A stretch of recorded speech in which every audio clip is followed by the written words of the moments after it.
with the quarterbacks, I think this one's an easy one. Russell Wilson, Justin Fields, Kyle Allen. I'm sorry. John Rice Plumlee, man, I would love that man to make the 53-man roster. It is not going to happen, but he is so much fun to watch. And if I had to predict the 16-man practice squad, he is the first person that I am putting on that practice squad, hands down. Number 2 at running back, Najee Harris, Jalen Warren, Cordero Patterson, which I think is a sound 3. I'm not ready to put a guy like Aaron Shapklin in there. I'm not ready to put a Dejon Edwards in there. I think you got to hold off on that a little bit, but I think those are the 3. Connor Hayward at the fullback, which opens up a spot for Rodney Williams at tight end. I go Pat Freiermuth, Darnell Washington, Rodney Williams. I think those 3 are guys that were there last year. Rodney Williams is going to earn himself a spot because he's a good special teamer, and if he could stay healthy this summer, then I think he's a dude they'd like to rely on in 2024 as just that third bottom of the line tight end who could step in when needed. And with Darnell Washington's knee issues, I think that's a good move for them. At wide receiver, the big position, the position everybody's wondering about what's going to happen. How is it going to go down? This is the first, I think, plot twist we could say that I have in this group is George Pickens, Calvin Austin, Roman Wilson, Van Jefferson, Scotty Miller makes it over Quez Watkins and Marquez Callaway. And then I have another name coming in here that is to be determined. We'll stop there for a second. To be determined wide receiver, no Quez Watkins, no Marquez Callaway, no Dez Fitzpatrick. It is Scotty Miller who makes it over. Am I speaking a little bit of nonsense? He looked pretty good at minicamp, man. I mean, Scotty Miller, to me, feels like an Arthur Smith guy, right? He's got a little bit of gadget in him. He's a deep ball threat. He's somebody that, played the game with a mental side of things with a guy like Tom Brady, could probably succeed with another potential future Hall of Famer and Russell Wilson. So it's not out of the realm of possibility. I don't know. It's not too surprising because you're putting him over Quez Watkins. Like, it's not like you're putting him over a rookie that is, has some draft stock. It's not like you're putting him over somebody that has a bona fide record in the NFL. Like, Quez is Quez Watkins. We've seen what he is. And at this point, it's just a matter of who performs better. There's not going to be any preconceived notions. Nobody's going to have a leg up because of relationship versus the other. So it's just a matter of who performs better at training camp. And if you're telling me that Scotty Miller outperforms Quez Watkins at training camp, I'm going to tell you, okay, I could definitely see that happening.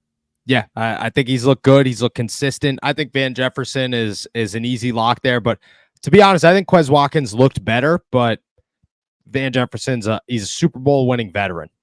You keep those guys just because you need those guys. You need that mentality, especially late in the season.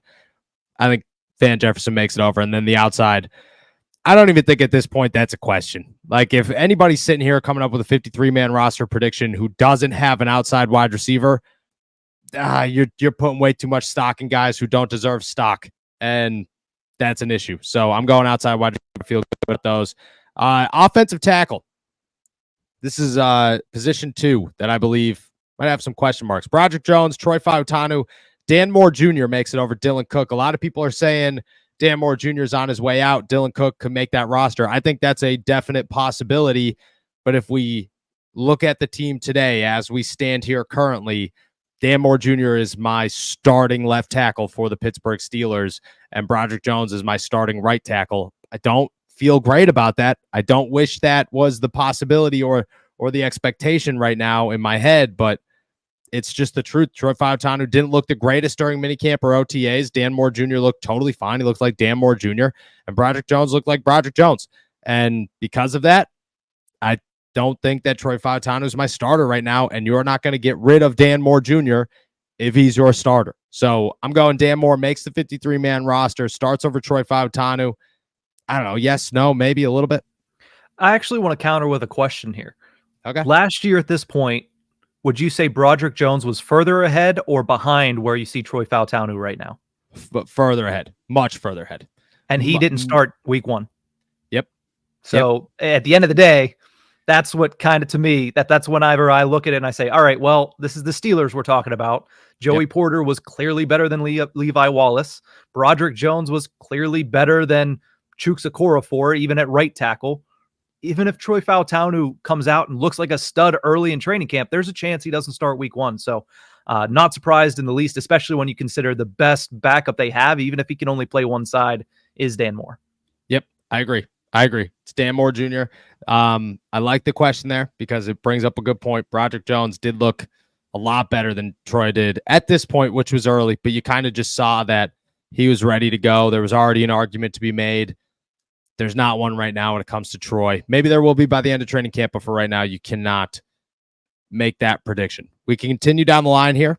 Isaac Seumalo, James Daniels, Mason McCormick, Spencer Anderson make it at guard, and then Zach Frazier, Nate Herbig make it at center. Spencer Anderson's kind of like a do-it-all kind of guy, so I feel like he has to make the roster. He would make the roster either way, but I feel like he allows you to keep only 3 offensive tackles and him somewhat be the 4th while you keep Mason McCormick and Nate Herbig.